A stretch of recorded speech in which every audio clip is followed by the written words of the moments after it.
Last year, you heard a lot and saw a lot about what David and his wife Erin did.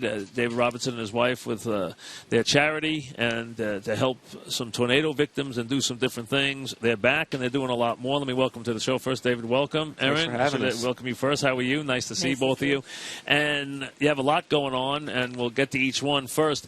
Donating and delivering furniture to the families in the Rockaways who lost their belongings. Now, people around here in Hurricane Sandy, which hit us very hard, in areas, especially even where I grew up in Long Beach. I'm from the west end of Long Beach.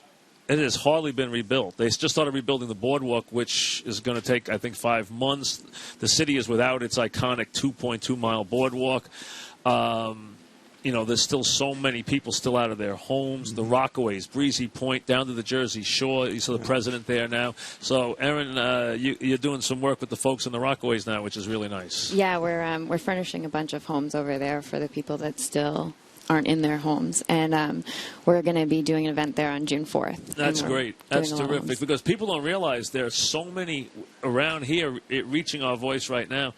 Long Beach, Breezy Point, Rockaways, Staten Island, all the way down the Jersey. So many people who are still not in their homes. Their homes have not even been started to be rebuilt. These people have been living in motels and living in trailers now going on a long time. It's a slow process, and we've seen it firsthand with Tuscaloosa. I mean, we're 2 years out from the tornado, and we're still finding families every day that need help and, need a house, need somewhere to live, and we're putting together whatever we can to help them out. And I thought of you folks when we saw we were at the Yankee golf tournament where I saw the pictures for the first time from what went on in Moore, Oklahoma. Yes. We just saw it on the news that night. And again, the amount of damage done in this short time from these tornadoes is it's amazing. It's devastating how much damage it does. Yeah, a couple of minutes and it can destroy a whole town. They're really devastating. And if you're in the path of one, there's not much you can do except go underground or find a safe spot.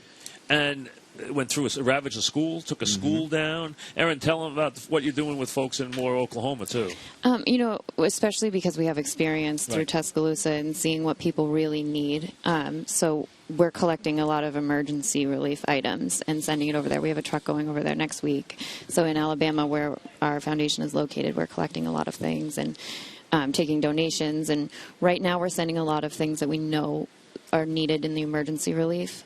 And it's things like from garbage bags to gasoline to, we have it all posted on our Facebook page as far as what people can donate, and especially gas cards and Visa cards and things like that. Cards, yeah. Just where do these folks, if we take a town like Moore, which tonight's pitcher, Jeremy Hefner's, he's from there. He talked to me the day it happened, and he used to live there.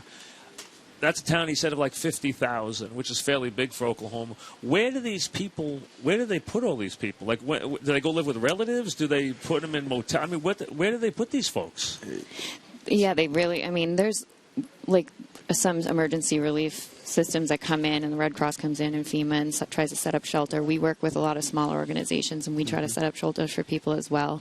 A lot of churches do a great job at kind of like renovating and just allowing people just setting up cots. It's another thing. We're sending over a lot of air mattresses, a lot of cots, and just to kind of give people a place to sleep. That's the number one thing that people don't have right now, is a place to go. If you look at Moore, Oklahoma now, and the Robinsons have done just an amazing job with their charity, which we'll get to in a second, and how you can contribute. Where is Alabama now? Where will Oklahoma be in the time it took Alabama to get to now? Where is Alabama in its recovery from their tornadoes? They're doing really well down there. Lots been rebuilt. Nick Saban's been really good on getting a lot of houses built, and we've been able to furnish all of them. And everything in the community, it seems to be, everything's been cleaned up. It's they've had it cleaned up for a year now. So now it's just the process of rebuilding. New businesses are coming in. People are finding homes, finding places to live. New apartments. So folks are rebuilding their homes. Exactly. Yeah, everything's being rebuilt, and it looks great.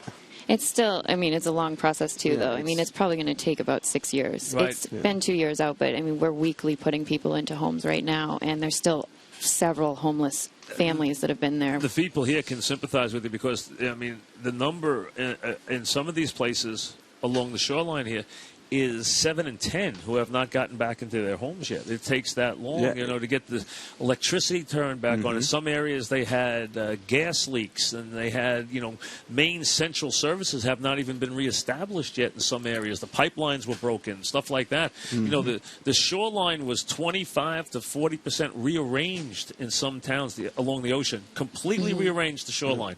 It'll never be the same. I mean, it's just Army Corps engineers.